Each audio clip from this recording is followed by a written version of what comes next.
Debates dominate your political news today. From the KATV newsroom, I'm Janelle Lilley with your Election Central Daily Brief.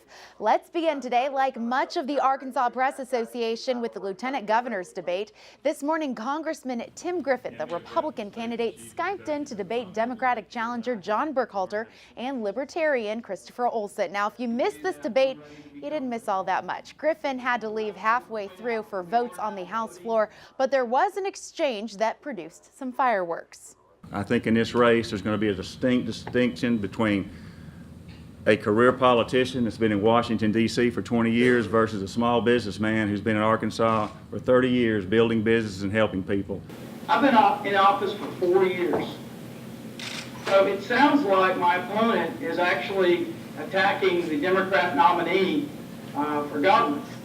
He talked about 20 years. The Democrat nominee for governor has been in public office for over 20 years, in elected public office. So if he's talking about a career politician, he's not talking about me.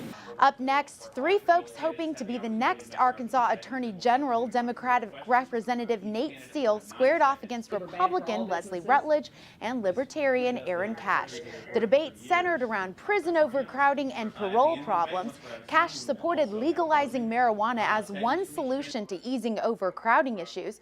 Both former prosecutors, Rutledge and Steele, voiced opposition to that, saying drug crimes are rarely committed alone, and it's not the folks charged with simple possession who are taking up jail cells. Steele and Rutledge did differ with their plans on a legislative package, though. Steele, who currently serves as a representative, said he would bring a package of reforms to the legislature that deals with prison and sentencing solutions. The package would also include limiting outside counsel for the AG's office and expanding the role of the cybercrimes unit. Rutledge said she's hesitant to bring a legislative package, but wasn't ruling it out. She wants her role more to focus on helping the legislature write good laws. And the show ended, as it should, with fireworks in the governor's debate. It's the first time that we've seen Republican Asa Hutchinson and Mike Ross go head-to-head. Green Party candidate Joshua Drake and Libertarian candidate Frank Gilbert, whose quick wit provided the only moments of levity in this debate, also participated. Now, other than Drake's frequent endorsement of parts of Ross's plan, it was clear that Hutchinson and Ross had eyes and targets only for one another. Right out of the gate, Ross somehow turned a question about same-sex marriage into an attack on Hutchinson's stance on the minimum wage.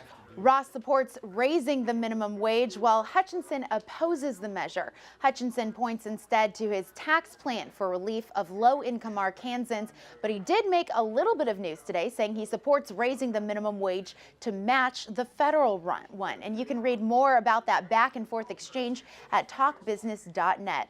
And of course, the debate conspicuously missing from the Press Association agenda was between Representative Tom Cotton and Senator Mark Pryor. Although these two did not go toe-to-toe today, though, their spokespeople did, and you can watch that exchange between Eric Dorey of the Pryor camp and the Cotton campaign's David Ray this Sunday at 9 a.m. on Talk Business and Politics. From faith to disaster relief to a debate about a debate. They pulled no punches, and you don't want to miss it.